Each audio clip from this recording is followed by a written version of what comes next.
Hey everyone, and welcome back to Brian's Horror Movies for Life YouTube channel and my October Spooktacular 2025 series, where for the most part we're taking a look at and revisiting the Halloween franchise. So the movie that we're going to take a look at today is not one of my favorites, but it is the fifth movie in the franchise, and that is Halloween 5, The Revenge of Michael Myers. Which I had just like part four. I have the special DG Max edition on DVD by Anchor Bay here. Um, so yeah, let's talk about Halloween 5. I'll give you my thoughts. The Revenge of Michael Myers, and I think the only thing this movie takes revenge on is the people that like the first four Halloween movies, like myself. I'm not a big fan of this movie. I just got to be honest about it. And this most recent watch really didn't do anything to change my mind about it. I guess first I'll talk about the things that I liked about the movie, and this will go quick. No, but I think that Danielle Harris is still really good in this movie. What is she? Was she 11 when she made this movie? Now, I didn't particularly care for the character direction that this film takes, or at least for half the movie, the first half of the movie, but I think she does a really good acting job. In some ways, even better than part four, which is hard to believe because she did really good in that movie. So she is the highlight of the movie, I feel like. Um,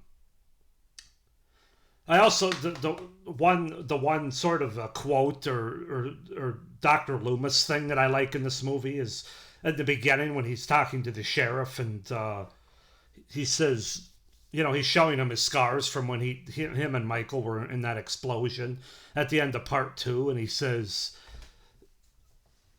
what did he say? I was hoping that I was hoping he would die, but in my heart I knew hell would not take him," or something like that. That's a great line. That's a great quotable line from the entire series. One of the great quotes, one of the great Dr. Loomis sayings from the entire series.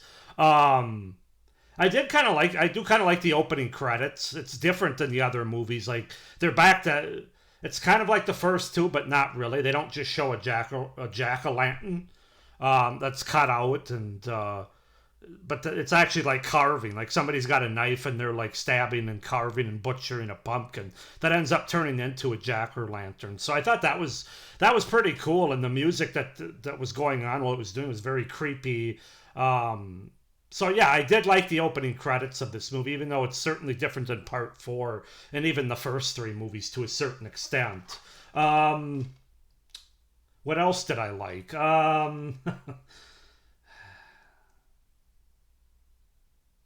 Not much. I have to be honest about it. Um, I guess the man in black, which you really only see like this guy in a black trench coat and really his black boots with his silver metal tips on the boots. He's introduced in this movie, and you know, if you're just watching this movie and you didn't watch beyond this, it is kind of intriguing to know who this person is and exactly what his purpose is in this movie.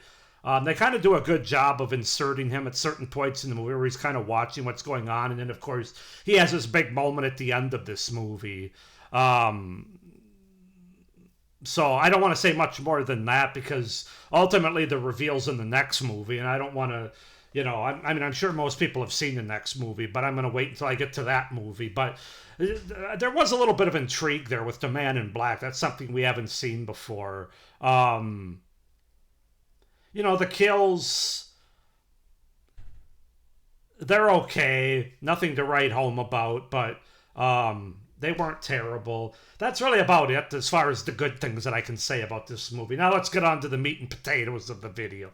No, the things that I didn't like about the movie, which is pretty much everything else. I didn't really care for the director. That Othane Gerard was his last name. I forget his whole name, but I don't like the direction that he went. You had the ending of Halloween 4, which potentially set up something very interesting for that movie, and they didn't really do anything with it. It was basically, other than the fact that Jamie does have a connection to her uncle, some sort of like mental connection going on,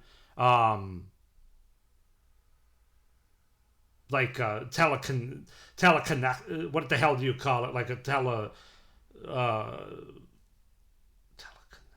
telekinetic. No, you know what I'm talking about. They have a connection between their brains, basically, and she can see what he's doing, and vice versa, frankly, and so they kind of kept that part of it, but otherwise it's just they just decided to do another generic Halloween movie, and this one's even more generic than part four, which I actually do like. Dr. Loomis in this movie, it's really the only movie that I don't like Donald Pleasance as Dr. Loomis in, and the entire franchise. He's way too creepy. He's way too much up in everybody's space. I get the fact that he's been trying to kill this, Michael for like 3 or 4 movies now, over 10 years, and in real time for his character, that he'd probably be losing it a little bit. But I don't know. I just didn't. Again, I think it goes back to the directing. I think that he was told to go over the top and to be like this, and I just don't think it served that character well at all. I really don't like Loomis in this movie, other than that line that I talked about. One of the things that I do like, they made Jamie a mute for half the movie, which I really did not like. Fortunately, she does start talking again halfway through the movie or so, and she does great throughout the movie, though, as I said. But I didn't like any of the directions that this movie took, basically. And then, if that wasn't bad enough, all the characters that we're introduced to in this movie are about as throwaway of characters and unlikable as you could possibly imagine. It's really the first time in 5 movies that's been the case, because I think the characters have been fine to good to very good in the first 4 movies, but not in this movie. Starting with Tina, of course. Ba-ba-da, ba-ba-da, ba-ba-da, ba-ba-da. I just couldn't resist. It's just so annoying, and that character is so annoying. Although I will say Wendy Kaplan is pretty easy on the eyes, especially when she's in her outfit the second half of the movie. But I just don't like her character. The other characters as well, the blonde played by Tamara Glynn, and the 2 guys, the one gets killed right away. He's just kind of a douche to begin with.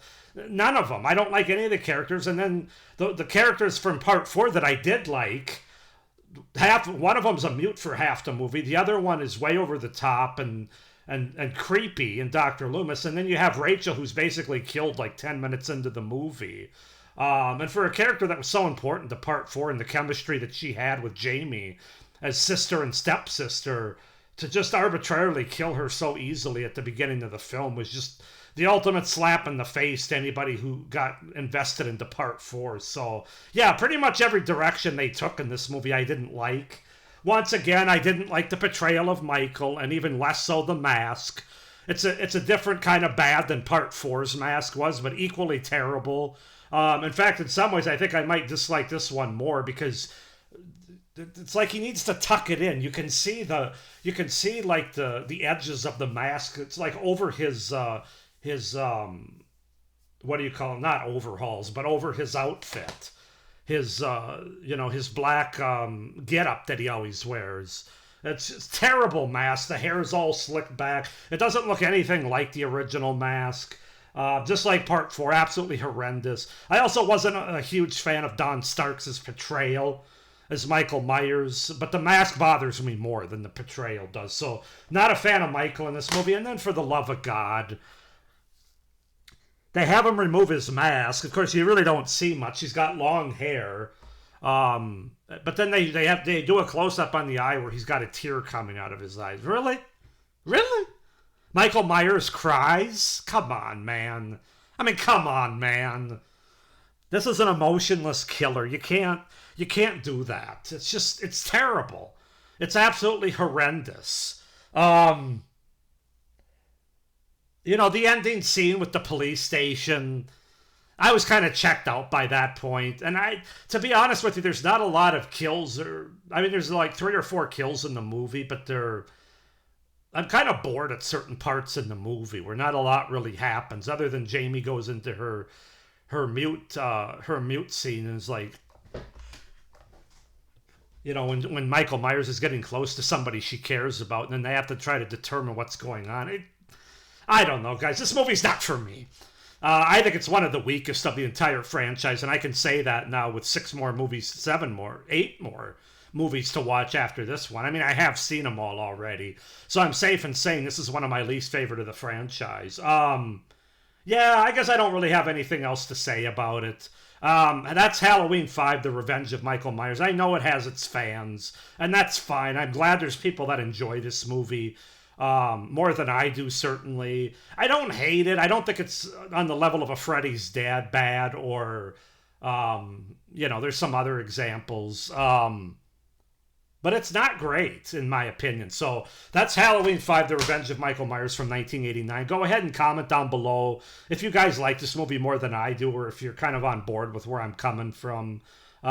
Please like this video, hit the little notification bell, and subscribe to my channel. If you have not already and you're new here, it would really help me out for the future content and creation on my channel. So with that being said, we're about 12 days, 12 out of 31 so far into October. I thank you for watching. I hope you're enjoying. And as always, stay scared. Bye.